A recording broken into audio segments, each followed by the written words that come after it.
अस्सलाम वालेकुम दोस्तों, तव्हां ॾिसी रहिया आहियो इज़हार भट्टी ऑफिशियल यूट्यूब चैनल। जेकॾहिं तव्हां असांजे यूट्यूब चैनल ते नवां आहियो त असांजे चैनल खे सब्सक्राइब, लाइक, कमेंट ऐं शेयर ज़रूर कंदा। दोस्तों, अॼु तव्हांखे ॿुधाईंदासीं मास्टर चंद्र जी कहाणी। मास्टर चंद्र जो जनम 1910 ईस्वीअ ते सिंध जे ज़िले नौशेरो फिरोज जे ॻोठ ठारू शाह में आसनदास जे घर आगंद ते थियो। हुन चंद्र जहिड़े ख़ूबसूरत बालक जो नालो चंद्र यानी चंद्र रखियो वियो, जो बाद में सिंधी संगीत जे सूरज तौरु मारूफ़ ऐं मशहूर थियो। मास्टर चंद्र पंहिंजो बालकपण नौजवानी ठारू शाह जे गलियुनि में गुज़ारे। ठारू शाह जे प्राइमरी स्कूल मां प्राइमरी ऐं नौशेरो फिरोज हाई स्कूल मां मैट्रिक ताईं पढ़ियो। चंद्र सुखे सतह में खुशहाल ख़ानदान जो फर्द हो, सो संदसि पालना बि तमामु चङे नमूने थी।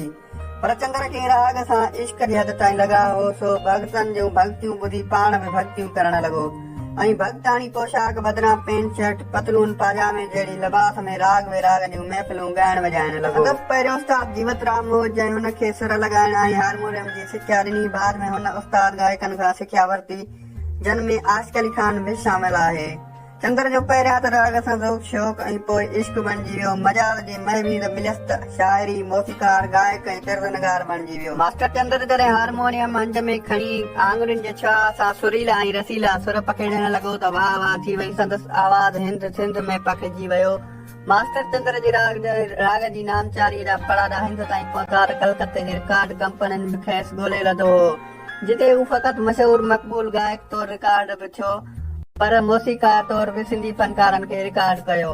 मास्टर चंद्र जेकी तिर्दूं ठाहियूं ऐं ॻायूं उहे सूफ़ियाणे काफ़ियुनि कलामनि जहिड़ियूं हुयूं। मास्टर चंद्र जा सिंध में शब रोज़ मसरूफ़ गुज़रंदा हुआ।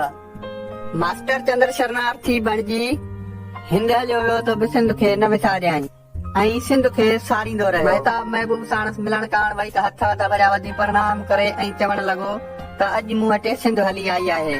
मास्टर चंद्र अक्सर चवंदो हो त चंद्र त उन ॾींहुं मरी वियो जॾहिं हुनखे सिंध मां जलावतन कयो। मास्टर चंद्र 1980 वारे ॾहे में सिंध ॿियो दफ़ो आयो हो। पंहिंजो आरज़ी मस्कन साईं कुतुब शाह जहानिया जी दरबार आस्थानो बणायईं, मुर्शिद ज़ादनि जा चरण चुमियाईं, शाह लतीफ़ ऐं उॾेरो लाल जे मज़ारनि ते बि दुआऊं घुरियाईं। ठारू शाह में पंहिंजे हवेली नुमा घर बि ॾिठाई ऐं घर जे नलके मां पाणीअ जी दिली भरे रोईंदे अखियूं जर करे ॿाहिरि निकितो हो त राज रोई पिया। पाण रेडियो हैदराबाद ते न वञी सघियो, जंहिंजी खेसि हमेशह हसरत रही। मास्टर चंद्र मान मर्तबे वारो गायक हो, मथसि नोटनि त छा पर ज़ेवरनि जी बेघोर थींदी हुई।